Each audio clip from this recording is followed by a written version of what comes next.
नमस्ते दोस्तों, मन की किताब में आपका स्वागत है। आज की कहानी एक ऐसे आदमी की है जिसके पास दुनिया की हर खुशी खरीदने का पैसा था, लेकिन वो एक ऐसी चीज खरीदने की कोशिश कर रहा था जो बिकाऊ नहीं थी, और वो था बीता हुआ कल। ये कहानी है अमेरिका के सबसे रहस्यमयी रईस जय गैट्सबी की। सोचिए, एक ऐसा महल जहां हर रात हजारों लोग पार्टी करते हैं, शैंपेन पानी की तरह बहती है, लेकिन उस घर का मालिक अपनी खिड़की पर अकेला खड़ा होकर समंदर के उस पार एक हरी बत्ती को घूरता रहता है। आखिर वो क्या देख रहा था? वो किसे ढूंढ रहा था? ये किताब द ग्रेट गैट्सबी, जिसे लिखा है एफ स्कॉट फिट्जजेराल्ड ने, सिर्फ एक प्रेम कहानी नहीं है। ये कहानी है अमीर बनने के नशे की, इंसानी फितरत के खोखलेपन की, और उन सपनों की जो टूट कर बिखर जाते हैं। आज हम इस पूरी किताब के एक एक पन्ने को गहराई से समझेंगे। तो चलिए 1922 के न्यूयॉर्क में चलते हैं। कहानी हमें सुनाता है निक कैरावे। निक एक साधारण परिवार से है जो मिडवेस्ट से न्यूयॉर्क आया है ताकि वो बॉन्ड बिजनेस सीख सके। निक रहने के लिए एक जगह चुनता है जिसे वेस्ट एग कहते हैं। दोस्तों, इस कहानी में जगह बहुत मायने रखती है। दो इलाके हैं, एक है वेस्ट एग और दूसरा है समंदर के उस पार ईस्ट एग। ईस्ट एग में वो लोग रहते हैं जो खानदानी रईस हैं, जिनके पास पीढ़ियों से पैसा है, और वेस्ट एग में वो लोग रहते हैं जिन्होंने अभी अभी नया पैसा कमाया है, पर उनके पास वो क्लास नहीं है। निक का घर वेस्ट एग में एक बहुत छोटे से बंगले जैसा है, लेकिन उसके ठीक बगल में एक विशाल आलीशान महल है। ये घर है मिस्टर गैट्सबी का। निक को गैट्सबी के बारे में अभी कुछ नहीं पता, सिवाय इसके कि वो बहुत अमीर है। एक शाम निक समंदर के पार ईस्ट एग जाता है अपनी चचेरी बहन डेजी और उसके पति टॉम से मिलने। टॉम बुकैनन एक बहुत ही ताकतवर लेकिन घमंडी आदमी है। कॉलेज के दिनों में वो एक फुटबॉल खिलाड़ी था। उसके पास बेहिसाब पैसा है, लेकिन उसका स्वभाव बहुत आक्रामक है। निक को महसूस होता है कि टॉम का शरीर एक क्रूर शरीर है। वहीं दूसरी तरफ डेजी है, सुंदर, नाजुक और जिसकी आवाज में एक अजीब सा जादू है। निक कहता है कि डेजी की आवाज ऐसी है जिसे सुनकर लोग भूल नहीं पाते, जैसे कोई गीत हो। वहां निक की मुलाकात जॉर्डन बेकर से भी होती है, जो एक गोल्फ खिलाड़ी है। डिनर के दौरान एक अजीब घटना होती है। घर का फोन बजता है। टॉम उठकर बात करने जाता है। डेजी परेशान हो जाती है। जॉर्डन निक को चुपके सा बताती है कि टॉम की न्यूयॉर्क में कोई दूसरी औरत है। सोचिए दोस्तों, बाहर से सब कुछ कितना परफेक्ट लग रहा था, सुंदर घर, अमीर लोग, लेकिन अंदर टॉम अपनी पत्नी को धोखा दे रहा है और डेजी को सब पता है, फिर भी वो चुप है। उस रात घर लौटते समय निक पहली बार अपने पड़ोसी गैट्सबी को देखता है। गैट्सबी के लॉन में खड़ा है और वो समंदर की तरफ बाहें फैलाए हुए है, जहां दूर डेजी के घर के पास एक हरी बत्ती जल रही है। वो कांप रहा है। निक उसे आवाज देना चाहता है, लेकिन फिर रुक जाता है क्योंकि गैट्सबी अपनी तन्हाई में मग्न था। अब कहानी थोड़ा डार्क मोड़ लेती है। वेस्ट एग और न्यूयॉर्क शहर के बीच एक बंजर इलाका है जिसे राख की घाटी कहा जाता है। यहाँ फैक्ट्रियों का धुआं और राख उड़ती रहती है। ये अमीरों की चमक धमक के पीछे की गंदगी है। यहाँ पर एक बड़ा सा बिलबोर्ड लगा है जिस पर डॉक्टर टीजे एकलबर्ग की विशाल नीली आंखें बनी हैं, जिन्होंने चश्मा पहना हुआ है। ये आंखें मानो भगवान की तरह सब कुछ देख रही हैं, लेकिन कुछ बोलती नहीं। यहीं पर जॉर्ज विल्सन का गैराज है। जॉर्ज एक सीधा साधा, थका हुआ और गरीब आदमी है। उसकी पत्नी है मर्टल, जो टॉम की दूसरी औरत है। एक दिन टॉम निक को जबरदस्ती ट्रेन से उतारकर जॉर्ज के गैराज ले जाता है। टॉम मर्टल को इशारा करता है और वे तीनों न्यूयॉर्क शहर चले जाते हैं एक पार्टी करने। जॉर्ज को लगता है कि उसकी पत्नी अपनी बहन से मिलने जा रही है। वो इतना भोला है कि उसे अपनी पत्नी के अफेयर की भनक भी नहीं है। न्यूयॉर्क के एक अपार्टमेंट में शराब की महफिल जमती है। यहाँ मर्टल का व्यवहार बदल जाता है। वो खुद को बहुत अमीर समझने लगती है। शराब के नशे में मर्टल टॉम को चिढ़ाने के लिए बार बार डेजी डेजी डेजी चिल्लाने लगती है। टॉम को गुस्सा आ जाता है। वो अमीर है, अपनी पत्नी को धोखा दे सकता है, लेकिन वो ये बर्दाश्त नहीं कर सकता कि उसकी प्रेमिका उसकी पत्नी का नाम ले। टॉम एक ही झटके में मर्टल की नाक तोड़ देता है। खून बहने लगता है। पार्टी खत्म हो जाती है। निक को समझ आ जाता है कि ये लोग कितने लापरवाह और हिंसक हैं। अब आते हैं कहानी के सबसे रंगीन हिस्से पर, गैट्सबी की पार्टियां। हर वीकेंड गैट्सबी के घर पर मेला लगता है। लोग बिना बुलाए आते हैं। हजारों की तादाद में लोग, ऑर्केस्ट्रा, रंग बिरंगी लाइटें और खाने का भंडार। गैट्सबी के पास एक मशीन है जो आधे घंटे में 200 संतरों का जूस निकाल सकती है। लेकिन अजीब बात यह है कि उसके घर में आने वाले आधे से ज्यादा लोग गैट्सबी को जानते भी नहीं हैं।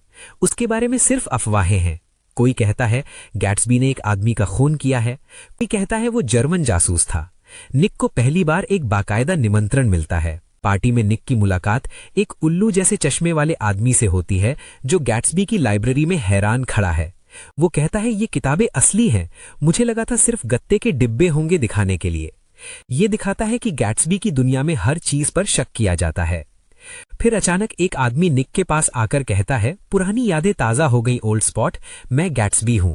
गैट्सबी की मुस्कान में एक जादू है। निक कहता है कि उसकी मुस्कान ऐसी थी जो पूरी दुनिया में शायद 4-5 बार ही देखने को मिलती है। वो मुस्कान आपको यकीन दिलाती है कि आप वैसे ही हैं जैसा आप बनना चाहते हैं। गैट्सबी शराब नहीं पीता, बस चुपचाप सबको देखता रहता है। निक को बाद में पता चलता है कि गैट्सबी ने निक को इसलिए बुलाया है क्योंकि निक डेजी का भाई है और गैट्सबी डेजी से मिलना चाहता है। अब जॉर्डन बेकर निक को गैट्सबी और डेजी की पुरानी कहानी सुनाती है। बात 1917 की है। गैट्सबी एक यंग फौजी अफसर था और डेजी शहर की सबसे रईस और सुंदर लड़की। दोनों को एक दूसरे से बेइंतहा प्यार हो गया था, लेकिन गैट्सबी गरीब था और उसे युद्ध पर जाना पड़ा। डेजी ने इंतजार किया, लेकिन फिर अमीर खानदान के टॉम बुकैनन ने उसे शादी का प्रस्ताव दिया। डेजी ने शादी के दिन शराब पीकर खुद को कमरे में बंद कर लिया था और गैट्सबी की चिट्ठी हाथ में लेकर रोई थी। लेकिन आखिरकार उसने वो मोतियों का हार पहना जो टॉम ने दिया था और शादी कर ली। गैट्सबी 5 साल तक बस इसी दिन का इंतजार कर रहा था। जॉर्डन बताती है, गैट्सबी ने ये घर इसलिए खरीदा ताकि वो डेजी के घर के ठीक सामने रहे। वो ये पार्टियां इसलिए देता है कि शायद किसी रात डेजी भटकते हुए यहाँ आ जाए। जब डेजी नहीं आई तो अब गैट्सबी निक से एक छोटी सी मदद मांगता है। क्या तुम डेजी को अपने घर पर चाय पर बुला सकते हो? और गैट्सबी वहां अचानक आ जाएगा। नियत दिन पर बारिश हो रही थी। निक ने डेजी को चाय पर बुलाया। गैट्सबी इतना नर्वस था कि वो भाग जाना चाहता था। जब वो डेजी के सामने आया तो वो पीला पड़ा हुआ था। पहले कुछ मिनट बहुत अजीब थे।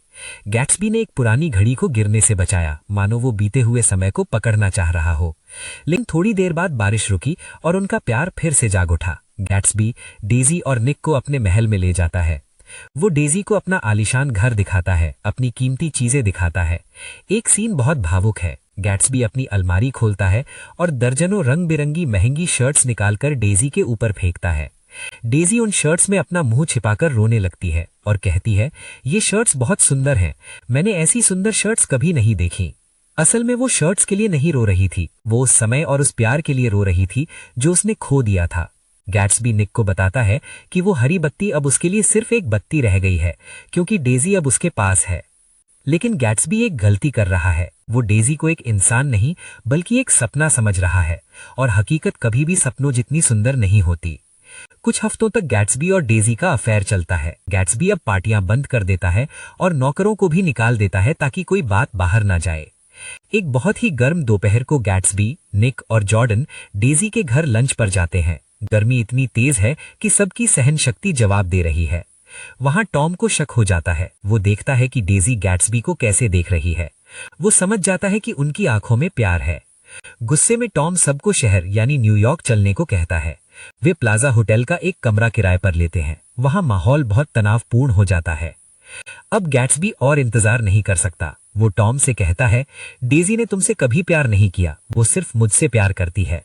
टॉम हंसता है और कहता है, पागल हो गए हो क्या? गैट्सबी डेजी पर दबाव डालता है कि वो टॉम से कहे कि उसने कभी टॉम को प्यार नहीं किया।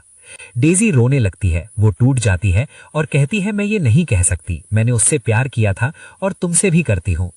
गैट्सबी ये सुनकर सन्न रह जाता है। उसे साझा प्यार नहीं चाहिए था, उसे पूरा अतीत मिटाना था। तभी टॉम अपना असली पत्ता फेंकता है। वो बताता है कि गैट्सबी असल में कौन है। ये कोई ऑक्सफोर्ड का पढ़ा लिखा खानदानी रईस नहीं है। ये एक बूटलेगर है जो अवैध शराब बेचकर अमीर बना है। डेजी, जो हमेशा से सुरक्षा और स्टेटस चाहती थी, ये सुनकर डर जाती है। वो एक क्रिमिनल के साथ नहीं रह सकती। गैट्सबी का सपना उसी पल बिखर जाता है। टॉम जीत जाता है और अहंकार में कहता है, जाओ डेजी, गैट्सबी के साथ घर जाओ, अब ये तुम्हें तंग नहीं करेगा। वापसी के रास्ते में कहानी का सबसे भयानक हादसा होता है। टॉम की प्रेमिका मर्टल अपने पति जॉर्ज के साथ गैराज में बंद थी क्योंकि जॉर्ज को उसके अफेयर का शक हो गया था। मर्टल खिड़की से एक पीली कार को आते हुए देखती है। उसे लगता है कि उस कार में टॉम है क्योंकि सुबह टॉम वही कार चला रहा था। मर्टल मदद के लिए सड़क पर भागती है, लेकिन पीली कार रुकती नहीं। वो मर्टल को बुरी तरह कुचलते हुए निकल जाती है। मर्टल की मौके पर ही मौत हो जाती है।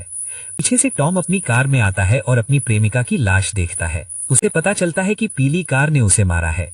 वो जॉर्ज विल्सन को बताता है कि वो पीली कार गैट्सबी की है। जब निक गैट्सबी के घर पहुंचता है तो उसे एक चौंकाने वाली सच्चाई पता चलती है। गैट्सबी बताता है, गाड़ी मैं नहीं चला रहा था, डेजी चला रही थी। लेकिन गैट्सबी कहता है कि वो इल्जाम अपने ऊपर ले लेगा। देखिए दोस्तों, उसका प्यार कितना अंधा है। वो उस लड़की को बचाने के लिए तैयार है जो उसे छोड़ चुकी है। निक खिड़की से देखता है कि टॉम और डेजी अपने घर में बैठकर चिकन खा रहे हैं और बातें कर रहे हैं। वे दोनों एक हो गए हैं। वे अपनी गलती से पैदा हुई गंदगी दूसरों पर छोड़कर खुद सुरक्षित हो गए हैं। और बाहर गैट्सबी अकेला खड़ा डेजी के सुरक्षित होने का इंतजार कर रहा है। अगले दिन गैट्सबी अपने पूल में तैरने जाता है। वो फोन का इंतजार कर रहा है, शायद डेजी कॉल करे, लेकिन डेजी का कॉल नहीं